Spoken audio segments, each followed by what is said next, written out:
What up? What up? What up?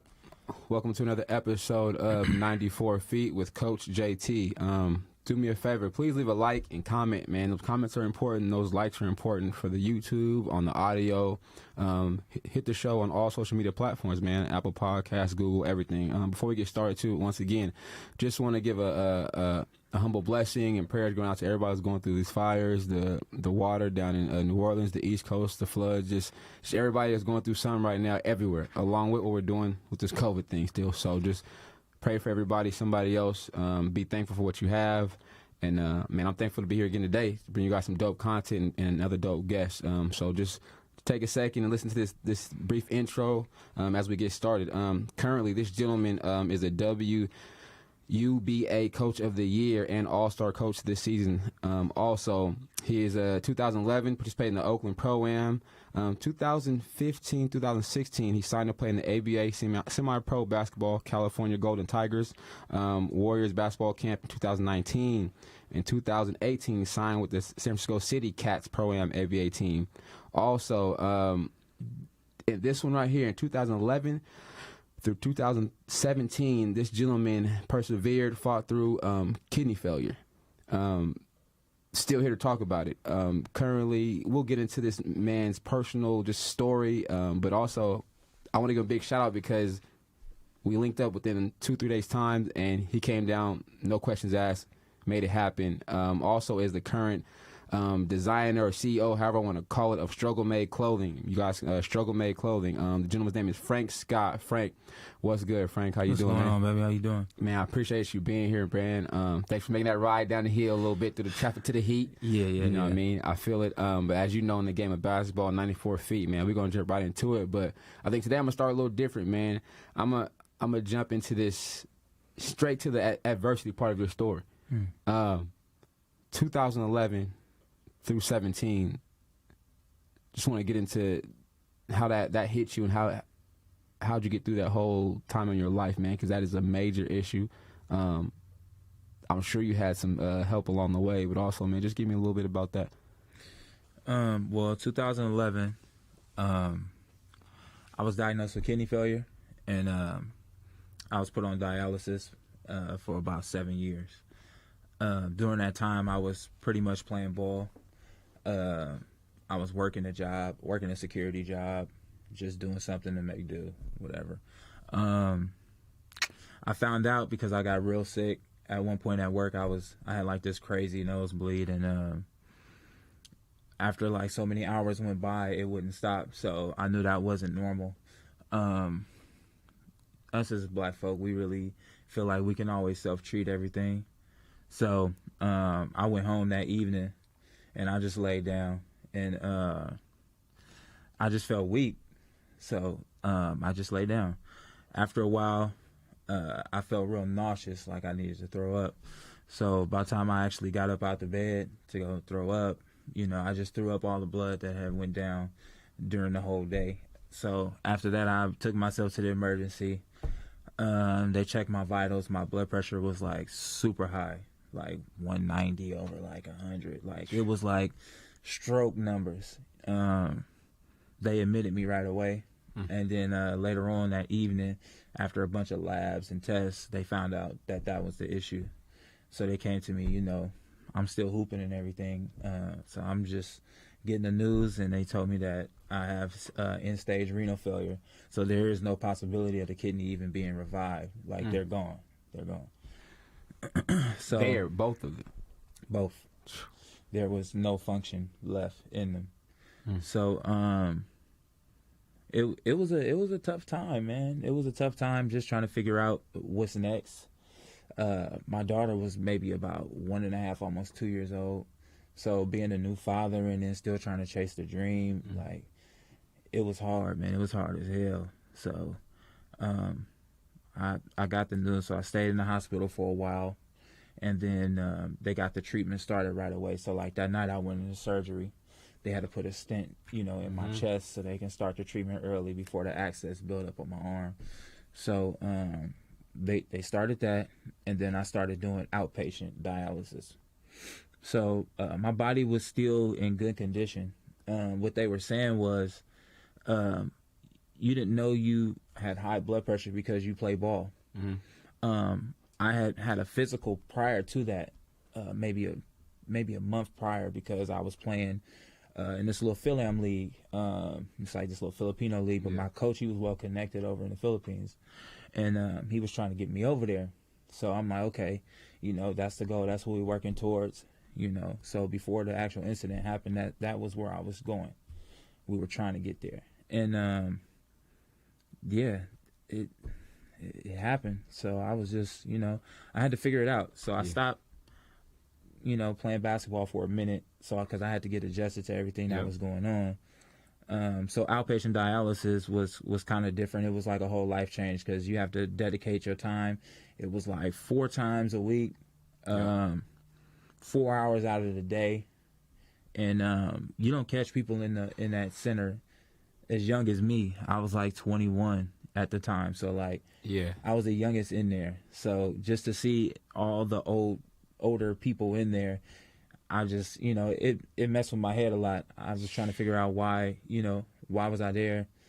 How could I get there? There's nothing you guys can do to get me out of this situation. I was real lost, but I just went with it because, they was like, that's pretty much your life support. If you don't do what you need to do, if you want to be negligent and don't come here, you're going to get extra sick, and, you might not be here.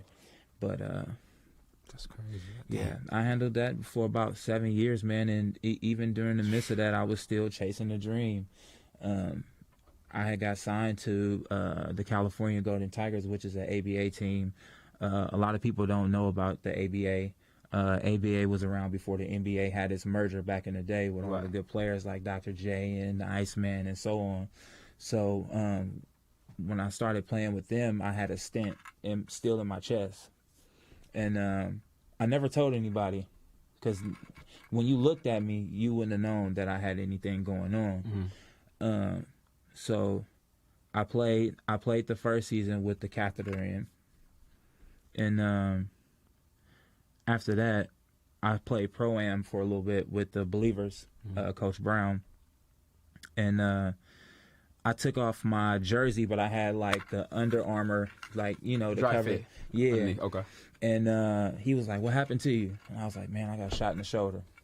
That's some bullshit, Yeah. And he didn't pay it no mind, so he let it go. But during that time, it was hard, because my doctors was telling me, it's a type of wound that's kind of open. So if you sweat, and you get infected, it's poisonous to the body. You can possibly die. But you can't tell me at 21 years old not to hoop, and that's what I've been chasing my whole life to do. You get what I'm saying? So it's like going to another country and learning the language barrier and trying to figure something out. Right. Like, you trying to tell me not to play hoop? That's your life. That's foreign. all you done. That's all you know. Yeah. Yeah. I definitely agree with that. Yeah. That's crazy. So that's pretty much what I dealt with for a while, long time. So, and we'll get back to this point at that, because got to figure out where that push came from outside of your daughter. But you can tell us now, where did that? Because I've seen for years people, dialysis people pick them up, take them to the appointments. Not too many people real close in my circle. Just I'm saying, as far as me immediately doing it, but I've had a couple of friends do somewhere I had to take them to. But what is that like? Is that a daily process, or is that weekly? Yeah, that was every pretty much those 3 days out of the week for the rest of until you get a transplant. You talking about the paratransit, where they drop the older people off who aren't able. I didn't use that. Back then I was still, finding a way. I didn't have a reliable car, so it was times I took the bus, By yourself. Yeah, and after feeling drained and not, being active enough to move around, I still took the bus and walked home. It was really me, just me, myself, and I. I really didn't have a lot of support when I went through that. A lot of people who were family, looked from afar. I got you, but I was too prideful to ask anybody for any help. So I kind of just pushed through that alone. It kind of shaped me to be how I am now. I don't really rely on people too much to do stuff for me. Anything that I want, I'm going to get myself. And if you get it for me, that's just a plus. So I struggled with that for a while. I would say now to this day, like, I have some PTSD behind it. I never went to go see anybody for it because I didn't think it was that serious. You know, we handle all our problems differently. Mm-hmm. But Yep. you know, there's been times I woke up, man, just in tears, not knowing what it's from. Mind you, I already got a transplant at that point when I started having those, but it was just the fear of going back because the chances, you know, with it, you don't know if it's reliable or not, and that any day it can fail or whatever. But it's crazy how I got the transplant, though. I was playing, I had got signed to the City Cats. Mm-hmm. Before I got signed to the City Cats, I had did another round with the Tigers. And I got a random call from UCSF. So UCSF runs the transplant unit. That's like the best transplant unit in California. Yeah. So prior to that, there's a list that you have to get on. So it's sort of like a physical. Like they take your blood samples, your antibodies, everything else to see how well your body is. So it wasn't hard for me to get on the list. But to place the right. Yeah. But to place the right kidney with the right tissues and all that stuff, you know, that all that comes into play. But there's a social worker that's at every facility that deals with a bunch of clients day in and day out. Mm-hmm. And you rely on them to do all the social work, your benefits, your transplant stuff, making sure you getting everything that you need. And I had a guy there who he didn't do his job. So by this time I'm at year 2, 2.5, maybe even 3. And one of my older friends, his son had passed away. And he asked me, did I want to get tested for his son's kidney, because his son had passed. And of course I said yeah. And so we did a lot of talking between the doctors and, you know, my boy and his mom and so on. And they told me I couldn't get it. They being like the doctor? Yeah, the transplant center. Wow. Reason being, I wasn't on the list. So I'm asking my social worker in between time, you know, they automatically supposed to submit everything. I should have been on there. So that was the reason why I couldn't get it. So it was like, I can't think of the movie. Don't let me forget it. Denzel, I'm sorry. John Q type stuff. Like real life, though. This is real life. Should have been on the list or been certain, but she wasn't even on the list. Yeah. But it's all the footwork was me. Like nobody advocating for you. Nobody. No. You know, you never know, you know, the stuff that it takes until you get into it. Mm-hmm. So medication and stuff like that, because the reason my kidneys failed was high blood pressure, and I didn't know it. Okay. So just learning different blood medications, pressure medications helped me figure out how to manage my blood pressure, because even though I was going to dialysis, you know, you still got to do a little more work. Yeah, because it's pulling out all the toxins out of your body. You know, at that time when you're on dialysis, you don't urinate. Right. So all those proteins and toxins in your body, they don't leave. They build up. So they put you on fluid restriction. Wow. So fluid restriction on top of going, I'm a heavy sweater. So going to practice and sweating crazy. It's coming out, though. Yeah. But you got to better put it back in some type of way. Right. So you can imagine the level of muscle cramps I had all the time. Oh, yeah. You're not retaining anything. It's coming out. No. Two ways. You're playing ball and you're going through. Yeah. So, yeah, man, it was just an uphill battle. But once I started to ask questions and started to read into the information and get everything together, then it was like, okay, now you're on the right track. But this by year 3. So the transplant center calls me and tells me, you know, you're moving up on the list. So I'm like, how is that? I just got on. So they're like, well, we have a new rule in place now. You've been on dialysis for about 3 years now. So being that you weren't on the list, we're going to reinstate those 3 years. We're going to give you those 3 years. Push you up. Yeah, to push me up. And it's all about your health. You know what I mean? Like, if you're in perfectly good shape and then there's one issue that they can fix that's not going to, you know, make it reoccur, then you're more liable to go up. You know, if you're in your 50s, 60s, and you know you diabetes and got all these other type of things going on. You know what I'm saying? It's like tougher possibility, but realistically, right? Like, okay, we can do all these things, but if you're not, you know what I mean, on your end, like, kind of, it's not, you know. I never knew that behind, you know, how it works behind the scenes like that. Yeah. So if you don't take care of yourself or you got pre-existing health issues. Right. It's more than likely it'll come back, or whatever made it cause. Blood pressure is something you can manage. I mean, us as African Americans, I think that's genetically in us to have high blood pressure by the food we eat, the stuff that we, you know. So of course, I started to change my diet. Right. That also helped, and plus I was working out, so I kept working out in between, so it kept me in a really good position. That's good. So you know, fast forward to like 2017. I got a call, and they had told me that we found somebody. Can you come in? They only give you a 4-hour grace period. 4 hours. A random call, no matter where you at. You could be on vacation, no matter where you working. Yeah. Get here. Because I lived in Atlanta for like 5 years. So prior to that, I was still on the list here, but I was going to dialysis and stuff out in Atlanta. So I moved back in 2016 just because I knew that time, you know, it could be close. It's close. Okay.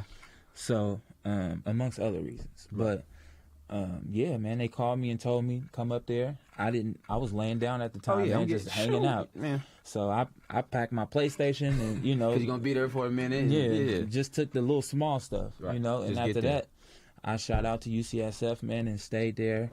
That same night, I went into surgery. They had pushed the hours back because they wanted to clean the kidney and all that stuff and make sure it was right. And so later on that evening, probably maybe like 2 a.m, I went in for surgery. And when I woke up, the rest was history, man. Blessing, bro. That's yeah. And I say usually sometimes I take a minute on the show to get to the adversity part, but for me it was like that was such a long period. I got it. I had to hear, like, you know what I'm saying, because it's just. Like we talked about offline, somebody else is going to hear this and be inspired by it. Or know that they can, hey, should be working out. I should be eating better. It's going to help my possibilities of getting this thing done or changed because you're not the only one that's going through it, right? Which is so dope. So, but I want to get back to, or the start of it, like Oakland. Yeah. Oakland, like, you know what I mean? I had a couple of guests from Oakland on the show. Everybody from Oakland is their own individual persons, and they explain in their own way. So for me, just let me know, and everybody else, just about just where you originally from, and where you grew up at, and what it was like growing up as a youngster. Yeah, I'm from Oakland, but I say East Oakland because you know you got to be specific when you say where you from out there. Yeah. I mean, it ain't no gang banging, but it's just, you know, details. We all act different. Yeah. So yeah, man, I grew up on 35th in Galindo. Mama 5 boys. I'm the oldest of 5. Single mom. You learn hustle and grit, man, and grind. Yeah. It's easy to fall. It's easy to fall when you don't have any guidance growing up. I definitely didn't really have too many role models other than a couple of adopted uncles, from some of my closest friends. You know, they teach you, you know, how to build go-karts and stuff like that. Yeah. And, you know, you gotta make it other work. Than sports. Yeah. And you know, I had a lot of different ethnicities in my neighborhood. So, you know, if we wasn't playing football, we was hooping. If we wasn't hooping, we was playing soccer on the end street. My boy Jose, man, he was a fool. He could hoop and play soccer. So we all just hung out all the time, man. And we just went to the courts and tore them up, man. We went to Brookdale all the time, Brookdale Park. And sometimes we'll go to Mosswood or, you know, go to Carter Middle School. We'll go to a bunch of different spots. We was outside. Just hit them up. We outside. Yeah, we outside. They say it now, but no, we was really outside. Really outside. So, you know, I just developed my game, man, from just playing with competitors all the time and playing with people that was always older than me. Me and my boys would go to the park and always play against the adults, and, man, it wasn't no mercy. You know, playing against those good ones, man. We during AAU season, I played with Ricky Logan, aka Coach Ham, and Coach John. Those are the guys who really molded me to being the player that I am, honestly. Playing with them, Coach Ham was like a guy from the streets. He was from Sobrani. and he was a cutthroat dude, but he had kids himself. On top of, he was making a change in his life where he wanted to do better and help the community and help young kids that he knew couldn't afford. This AAU prices now to play on a team is ridiculous.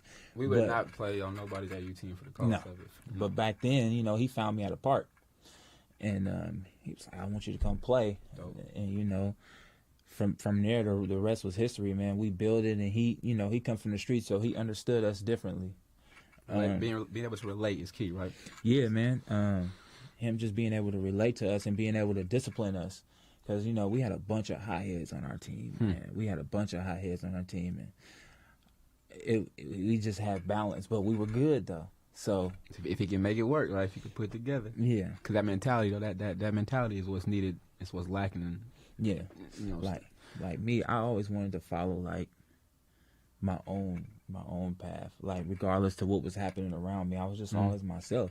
I mean, Speaking on that, you said around you, right? How hard was it for you to put the blinders up a little bit or walk in a certain way without, because again, if people know history or hear history or see certain things, right, where you grew up at, it was always activity going on. Yeah. So, I definitely. mean, but sports was that safe haven all around the world for kids in different neighborhoods, whatever. How were you able to maneuver and kind of at least maintain that consistency on that? Well, sports was definitely the safe haven. It still is. When you in between them lines, it's just something different, man. It brings a different just vibe. Your confidence and the way you think. You think for others by facilitating and doing certain things, and it's just your work ethic is much harder when you're working towards something. The things that was happening around me as a youngster, man, everybody say, when your kids are raised, it starts in the household. Yeah. Being that my mom was, with someone who wasn't the best guy. He was definitely not the image. He was a D-boy. He was an abusive father to my mother and, sometimes my brothers, we weren't his biological kids, so you know how that goes sometimes, Yep. So it made me go out into the streets. It made me, I wanted ice creams that time, and local D-boys on the corner be, they got a wad full of money, so they buying ice creams, and he'd feel away, and it just was what it was. I found homes in everybody else's home. Right. This dude's like my brother, Nate. I talk about him in all my interviews because that's really my dog. That's like, the one. Like that's like my brother. Like I don't even call him cousin no more at this point. Like no need to. His mom would let me sleep on his floor all the time. Let me spend the night all the time. Kept me fed. Yeah. He always give me shoes and stuff like that because, I didn't have much. And then having 4 brothers, having to spread that out, okay, you get this kind of shoe this time, but next time you might get the Pro Wings or you might get the Sauconys or, you make it work. Yeah, you got to make it work. Yeah. But, I always found homes in other homes with the people, my core group that I was around. Definitely, Kurt. Yeah. Definitely dope. So, I mean, that's what it is, man. We got to make do and sacrifice for others, right? Especially, family. I'm the only boy, though, but I have all sisters. But I mean, being the only boy, I can only imagine, too, man. You're the oldest. So, like, you know what I mean? It's so responsibility. Yeah. That's when you learn how to cut grass and take out trash. And, man, I was working for my landlord, man, and I didn't even know what I was doing, bro. Like, I'm putting up sheetrock, and I'm in there with, putting installation in walls, not knowing that the installation is fiberglass, so I'm itching all over the place. For $30, $40 just so I can feed my brothers, donuts and hamburgers and stuff that we like to eat. Right. We was tired of the top ramen and the pinto beans and rice and hot dogs with rice, ham and cheese sandwiches. The survival regular stuff. Food, baby. And get one slice of cornbread out of the pan. Right. So I did that for them, and also just trying to be that big brother because I knew Buddy wasn't gonna be around for a while. The way that was going. So that's dope, man. Shout out, man. That's dope. That's big moves, man. That's stepping up at an early age when you're still trying to be a kid. You talked about playing on black tops, moving around. I mean, as you know now, right? People have trainers. I actually, all my guests is right. They put in hours, but for you, just how many hours? How much hoop sports would you say you play on a daily basis? If you just if we had to clock out a day out of your day, how many times? How long was it? When I get in there, it's about 4 or 5 hours. When I was young, all day long. Because me and my cousin Nate, like when I tell you, we used to go down the hill and we'll play at the school because I used to go to Calvin Simmons. So we had a black top. It was brand new with chain nets and everything. And my cousin would kick my ass all the time. Playing. And man, and you know, he just taught me man, we gotta play. You gotta get better. You just gonna get better and get better as long as you play. I learned the 3-man weave just from me, him, and my other cousin just doing 3-man weave up the hill all the way to the park. Up the hill. By the time we warmed up already. Y'all good to go. You know. That's what's up. And yeah, that's just how it went. That's what's up. So, man, that's super dope. High school, where'd you land? Man, I moved around a lot, man. Okay. I went to Carter for a minute, and then of course I said Calvin, Yep. and you know, and so on. But I didn't really get into the play. You know what I mean? Because again, I had family stuff going on. My family was really in turmoil at that time. My brothers had got removed away from me, from their dad. Their dad came and took them away, and he moved to Arizona. And you know, my mom was alone, and then you know, the drugs. She started using drugs, and you know, everything just started going downhill. So it continued on for a while too. And you know, I didn't know it until I got older. Like when you know, my mama needed to come stay with me, and you know, I found out that she was using using drugs, heroin, and that was definitely a game changer for me as well. Because it was like I'm here raising my daughter and setting this foundation, and you know, to see my mama fail like this, and my mom's a strong individual, you know what I mean? Like she took care of us and did what she had to do. So to see her go down like that, I knew it had to be bad, you know. So yeah. Well, speaking, I mean, adversity and mental health, and this month is Suicide Prevention Month, and just everybody, athletes in general, black athletes, minority athletes, we're definitely more vocal and speaking out about, because back then we didn't know what that was. But at an early age, you've seen that from the single parent home, the situation with your brothers. Mentally, where did that put you in a state of mind at that point in your life? If you can remember that, like how did that feel? Was it like, I just want to quit, I want to just do something else, I want to get away? Where were you at that point in your life, seeing these things kind of fall apart around you? Well, sports was never going to stop, regardless of what was going around. Okay. Just simply because, like I said, that was the safe haven. I mean, man, me and my boy got arrested. So Darrell, man, we used to hook up these recycling bins up on the pole, and we'll play for hours till it was time to go in, man. And again, like I said, when things was going on the inside of the house, I'll just walk out, man. Just walk out and hoop. There was nothing else really to do, man. That was it. That was it. And then also just realizing there's only certain things that you can control. I learned that at a young age. You can only do so much, you know. Yes. I'm realizing that so much now. Control what you control. It's easy to move that way because you don't blood pressure don't get up. You don't get. You kind of just I didn't have my hand on it. I gotta let it. Just step away. Yeah, you just gotta step away, man. Like like I said, dialysis took a lot of discipline, bro. No, I'm still amazed, bro. When you said that over the phone, I'm like, I don't want to hear about it now because I want to hear it in person, so I can really, because I've seen it, you know, but I just didn't realize how much it told. And plus, for that long though, I didn't know it could last that long for somebody. And that's amazing. You get people that stay on dialysis maybe 20 years, 30 years, but it just depends, really, because again, like I said, that's crazy. It's only one way: you either getting a transplant or you dying on that thing. And I didn't see so many people die like while I was there. You get what I'm saying? Yeah, like, no, I'm putting a picture. I'm like, people waking, people, going to sleep, blood pressure dropping, and it ain't no coming back. People passing out at the scale when they weighing in after treatment because they so light and lightheaded and fainting and passing out. Because it made sense how you described it to me was you're losing the fluids. I didn't know. I mean, I'm not. I didn't know it was, but you're losing the fluids consistently because they're trying to pull it out of you. So think about it, you're taking all my vitamins, all my whatever out. It suck you dry. It really sucks you dry. That's amazing, man. So just seeing that also built me too. Like, man. You got to fight, bro. You a tough dude, bro. You got to fight. I mean, if it ain't nothing else you do, you got to fight. Yeah. You know, you get discouraged when you see them things happen because you're like, damn, am I next? Like, and then people come through with their visitors all the time, and I ain't had nobody visit me. You know, and you did it solo, bro. That's crazy. Man, I turn on my soundscapes and the waves of the ocean, man, and I read for a little bit, and put my earphones on, and I'll just tune everything out. Once I wake up, it's over. That's crazy, man. That's super dope. You know, I had two dialysis techs, 3, sorry, Cardell, Leslie, and Daryl. Sorry. Those guys, they actually made it easy for me. Right.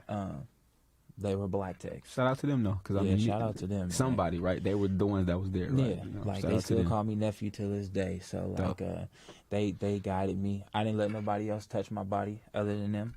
Cool. And they really helped me out a lot through the whole whole process, man. So yeah, shout out to them. Super dope, man. Before we transition to this next little thing, man, I got the shirt for you too, my brother. Thank you. For those, also he came through with the struggle made tee that he got on right now. Yes. I definitely like it, man. So we definitely gonna have to just. I'm definitely gonna get on. You gonna see it, man. Struggle made. Find him on IG. He's on there, man. You gonna see it in the post, everybody, because support the movement, the brand, but again, support the story, man. Like I said, it's super dope. Also, man, right now I definitely want to give a shout out to Live with Purpose, man. Super dope, man. Dupe shirt is fire. I like it, but then now it makes sense though, man. The struggle made with the purpose. The timing is inevitable, like we talked about, man. And last but not least, my homie Jay, man. Just met Jay last week. At Infinity Energy. Everybody's doing solar panels right now, moving around. But Jay's business, his plan, his rebate right now, y'all. If y'all need some solar panels, hit up Jay, man. They provide the best service, renewable energy options for homeowners across Texas and California, man. Their home base is in Rockland. Again, hit up Infinity Energy. Hit up Jay. Tell him JT sent you. He said he gonna look out for you. They got a mad rebate going on solar panels right now for your houses, stuff like that. Hit up Jay, man. But I'll make sure I tag everybody, man, from Struggle Made to Jay to Live with Purpose on the IG page, man. Follow the page, all platforms, you know what I mean? YouTube, everything, man. It's all out there. 94 Feet with Coach JT. Gotta take care of the people, man. But during that time when you was growing up, bro, just basketball, though, who was some of the outside of your coach you talked to? Who was somebody maybe a little just outside of them that you may have emulated your game after, though? Anybody you was like, okay, this is me. This is how I'm going to kind of move like. This is how I'm going to put the ball in the hole. Because, I mean, you come from a part of your city, town where you have some dogs. Some names, yes. So names. Well, outside of the town, it was AI off top. AI and Dirk Nowitzki. Dirk, huh? Dirk made the list. Dirk is in my top 10. So why Dirk, though? Why Dirk? Very silent but deadly. Smooth. Step backs was crazy. Like that's a big part of my game. You don't know when I'm gonna hit one. Yeah. But he definitely was a sharpshooter. That's me. He could fade away. He pass. Yeah. He was just all the way around solid. Dirk was very poised too. Like. Oh yeah. And then when they won that championship, it was just like, man, it was good to see him get one. Yeah. Yeah. But from the town, believe it or not, he might not know this, but. P40, Paul Marigny, Marquin Chandler. So Quinn played overseas in South Korea. My boy Aaron Haynes. Yeah. Good dude, man. Yeah. And he's a bucket. And Marquin always wore 35. 35. I was about to ask about the 35. Well, this symbolizes my neighborhood where I'm from, 35th. Dope. So that's where I grew up. Okay. And, Queen solid, though. So, he's a good dude, man. I met him years ago, like I said, but also got up to watch him in Korea, playing my boy, play against my boy, play with him, but he's just solid off the court as well, like real good dude. Yeah, for sure. He was a big, who could do everything. Quinn, he's smart, man. Very. Smart, and very. I still see him now every now and then, and he still got game, man. Yeah. Defensively, my boy, and grit, toughness, my boy Ruben Lewis, man. He just passed away recently. Sorry to hear that. Ruben Lewis, man. He was a special dude. He was a real special dude, man. And he was just, every time he got on the court, he gave it 110%. This past season that just ended, he passed right before the playoffs. And I don't know if you heard about it, but in Oakland, he was at a park, and his kids were there, and this guy. Was that the football incident? Yeah. Yes, I did. Yep, I sure that did. was him. And man, he was just a good dude, man. He never did anything to anybody. He did a lot for the community and the kids. He coached a lot of AAU teams and stuff like that, man. He was a great guy. And that was another moment in sports. For the first time I've ever had somebody who I played with, that I knew outside of basketball, who passed away.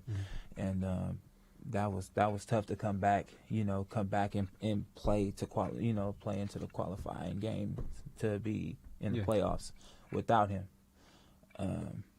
It was tough, man. But his game was definitely solid, and he hard nosed. He'd talk back to you, but it wouldn't get him out of his game because that was his game. Like he had that GP mentality.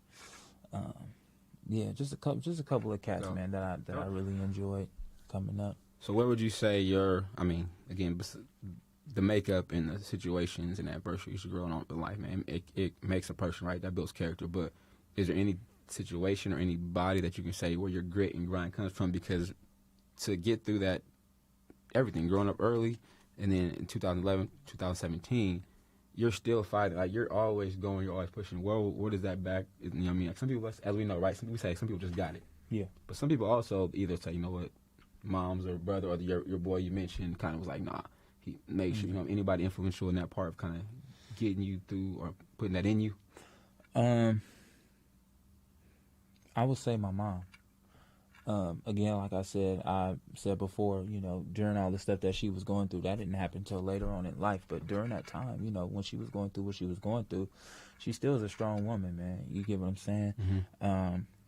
When I played Pro-Am, when I played with the Believers, there was a couple of Mike Scott. Them was some what was his name? Keenan Payton. Mm-hmm. I played with those guys, and those guys was hard bodying at the time. Like I said, I had the stent in my chest. So you had to take them. I didn't want nobody to look at me funny. I didn't want nobody to see weakness in me. So those people kept me pushing back then when I was hooping. Those guys, man, were special. Super dope. Those guys were special. Man, just last week on the show, had a player of yours from the WBA on, Fatima. Shout out Fatima. Man, buckets. Yes. But for you, how did you get into that? Okay, because you're still playing, right? So as we know, right? Okay, still playing. But now, what turns on the coaching bug or interest for you at some point? Like, because some people, again, it just happens, or some people like it's always been an interest of yours. Where did you fall in that category of like, I want to get into this, or I'm gonna give this a try? Well, I was always told to have a fallback plan. Okay. And I'm very in denial when it comes to giving up basketball. So coaching was like the next closest thing. So a couple years ago, I got back with my old AAU coaches, Coach Ham and John. They were coaching at Envision Academy in downtown, and I was an assistant coach for the varsity team at the time. They had Keyshawn Johnson, who plays at San Diego State, and then I was the head coach of the girls team. Always loved women's basketball because it's very fundamental. It's very fundamentally sound, and they don't whine, and it was just a different time. And Fatima, actually, when she was younger, when she moved down here, she would come to some of our open gyms and play with the boys. And that's when I first got introduced to Fatty. Okay. Then after I finished coaching the girls, I started doing Warriors camps. So I got on to doing Warriors camps. And then after that, I did some more coaching on the side for Coach D. Martin. He's another guy in the town who was a well-known trainer and, did what he did during his time. But Coach D. Martin and this WUBA opportunity actually came from Fatima. She asked me, would I coach her? Would I coach their team? I said, yeah. We started off rocky, 0-3. That was a little bit before I came. I came like into the third or fourth game. We was always short players. So that was like our biggest thing. Like we were short players. Right? Yeah, like we would have a list and then people would say, oh, I got this to do and that to do. Right. Fatty really was a real trailblazer for that. Like she created an opportunity for women who wanted to go overseas and fulfill their dreams out, or people who's already been overseas looking for another job. All the stats were recorded and going through Eurobasket. Yeah. So these players were getting streamed live. They were getting seen, and every opportunity that lady got on her lap, she was giving it to everybody else. She put a lot of time into it, and definitely respect her for that. But we played our first game, and it just worked out. And from that point on, like we didn't take no more losses. Yeah. We didn't take no more losses after that game. And, we got to the playoffs, first round of playoffs. It got real chippy. You know. Yeah, I saw a little footage of that. That's what I told her too last week. They got a little. It got tough. Yeah, man. The teams from LA came down, and you know they was scrappy. They was scrappy, but we had IQ and we had solid players. And then just, you know, me telling them, like, regardless of what we go through, we got to fight. We might start off and they might go on a 5-0 run, or we might go on a 10-0 run. But this game is a possession game. Whoever got the highest at the end of the quarter win the quarter. Right. So we got to keep at it, man. We got to fight. And it was single elimination, and we beat. That's the tough part. We beat the team that we were supposed to beat, and then we played. I think we played LA, the LA team in the championship. Took care of business. I definitely watched that. Yeah, that easy money. That's definitely dope. What would you say? Because I mean, I ask myself this sometimes in my coaches, like, from player to coach transition. What has been give me the biggest thing you said you have to, or two biggest things, whatever you had to like adjust from being a player to the coach now, because you got to go approach something different, right? Patience, because when you're on the sideline, you see things that they don't see. Mm-hmm. And you know, I'm not the screaming coach. I might have gotten mad maybe once or twice, but it's because it's mistakes that can be easily corrected. Us as pros, you got to know, you know, how to adjust without getting into your head. Because some of us, you know, we had that mentality. Once they get down in the head, it's kind of like everything goes down. But it's like, again, like I said, that's not me. I'm going to fight to the end. We're going to keep playing. You don't know what's going to come out of it. Right. So that's basically how we handled it the whole season. Like, we had a lot of adversity. We had a lot of he say, she say going on about our team because, you know, Fatima was, you know, the commissioner and all this other stuff. But that had nothing to do with her as a basketball player. Right. You know, and I feel like she got a lot of slack for that, you know, and we won, man. Like, we won. There was nothing that could be said after that. That's dope. So this question, I'm going to take it a step further now. How are you as a young black male able to, from East Oakland, able to, even for me, right, we have to code switch. From coaching to doing an interview right now to speaking to people. Is that something you've worked on or been around, or somebody kind of shaped you, or just through a life experience you're able to be like, okay, I have to be able to do multiple things no matter how I look or how I dress, but I still can articulate to people? And have you ever had it come to a point where people question who you are, what you're doing because of it? I think in life we learn different things.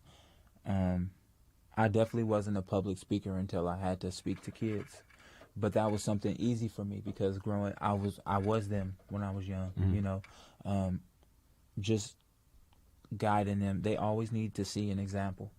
So, you know, if I come in, I got my gear on, and, you know, they like, okay, who is he? Like, you know, and, you know, my coaches and stuff, you know, they introduce me all the time and let them know what I do, you know, fabricated nothing, you know. And I think just being authentic. Kids can see through fake all the time. Yeah. No filter for real. No filters. They know. And so, you know, as long as you can be an example and, you know, speak to them in a tone that they respect, you get their respect. You let them know when they're doing good. You let them know when they're doing bad. And I feel like today's an age with AAU, man, it's a totally different ball game. It's a lot of expectations on these kids now. These kids be 10, 11, 12 years old, and they're already talking about NBA prospects. And I'm just like, how do you see that in a 12-year-old? You know, those were things that we weren't taught like that. You know, we were taught to play against whoever and play. We didn't know what opportunity really meant back then. We were just playing basketball. But now it's, you know, it's just different. But I just keep it real, man. I keep it real all the time. And you know, they respect that and they love me for it. That's what's up. So, yeah, just being myself. That's all you can be. That's good.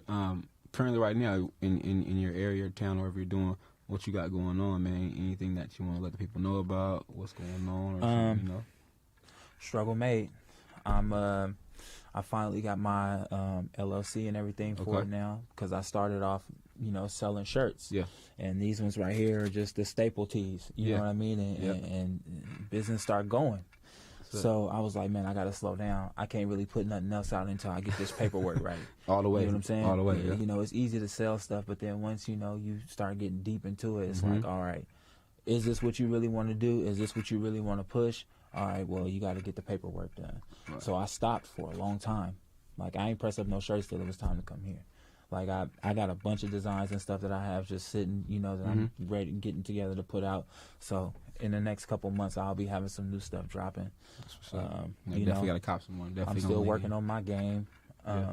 Supposed to be going to Mexico. It's been a whole lot of up and down with that, just because of COVID situations. But yeah, man, I'm working, man, just living normal, working a job, you know. So and I'm sure you definitely you started Struggle Made initially when? This year too. Okay, so right now, so this is even better. So we're both in the same kind of boat with the gear, right? Give me some of your, let me say the couple of the hardest things getting it started been for you. The creativity.